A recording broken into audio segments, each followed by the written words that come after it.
আজকে আমি তোমাদেরকে আমি কিভাবে ডাবল ক্লিনজিং করি এই পদ্ধতিটা দেখাবো। আমি আজকে কিন্তু কোনো ধরনের মেকআপ ব্যবহার করিনি, কিন্তু সানস্ক্রিন ব্যবহার করেছি, তাই আমাকে অবশ্যই ডাবল ক্লিনজিং করতে হবে। আর ডাবল ক্লিনজিংয়ের জন্য আমি আজকে নিয়েছি স্কিন 1004 মাদাগাস্কার সেন্টেলার লাইট ক্লিনজিং অয়েল। প্রথমে আমার হাতে কয়েক ফোঁটা অয়েল নিয়ে তারপরে আমি আমার ফেসটাকে খুব ভালো করে মাসাজ করব। আর মাসাজ করার ক্ষেত্রেও কিছু নিয়ম আছে। হালকাভাবে আমার ভিডিওতে তোমরা দেখতে পাচ্ছ আমি কিভাবে মাসাজ করছি, ঠিক এভাবে মাসাজ করবা, উল্টাপাল্টাভাবে মাসাজ করা যাবে না।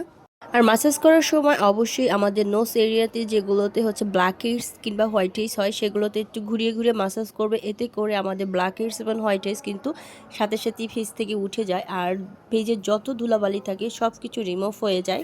যারা সানস্ক্রিন ব্যবহার করো দেন হচ্ছে মেকআপ করো তাদের জন্য কিন্তু অবশ্যই ডাবল ক্লিনজিং মাস্ট। আর ডাবল ক্লিনজিং রাতে করতে হয়।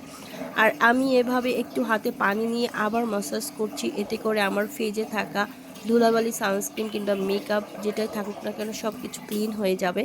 আর আমরা যদি ডাবল ক্লিনজিং না করি সেক্ষেত্রে আমাদের ফেজে ধুলাবালি জমে কিংবা সানস্ক্রিন মেকআপ জমে ব্ল্যাক হেডস হোয়াইট হেডস বাম্পসের মতো প্রবলেম কিন্তু এবং ব্রণের মতো প্রবলেম কিন্তু হয়ে থাকে।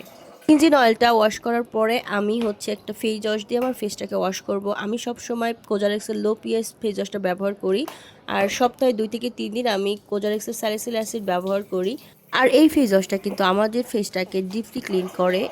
যাদের ফেজে বাম্পসের প্রবলেম আছে, ব্রণের প্রবলেম আছে কিংবা ব্ল্যাক হেডস হোয়াইট প্রবলেম আছে তাদের জন্য কিন্তু এই ফেস ওয়াশটা অনেক ভালো। আমার ফেস যেহেতু কম্বিনেশন তাই আমি সপ্তাহে 2 থেকে 3 দিন এই ফেস ওয়াশটা ব্যবহার করি। অনেকেই প্রশ্ন করে যে আপু তোমার এই ফেস ওয়াশটাতে ফোম হয় কিনা। আপু ভিডিওতে দেখতেই পাচ্ছ কত পরিমাণে ফোম হয়, আর এটা একবার ব্যবহার করলে স্কিন একদম ক্লিন লাগে, পাশাপাশি স্কিনকে একটা ফ্রেশ লুক দিবে। তাই এখন ইনবক্স করো।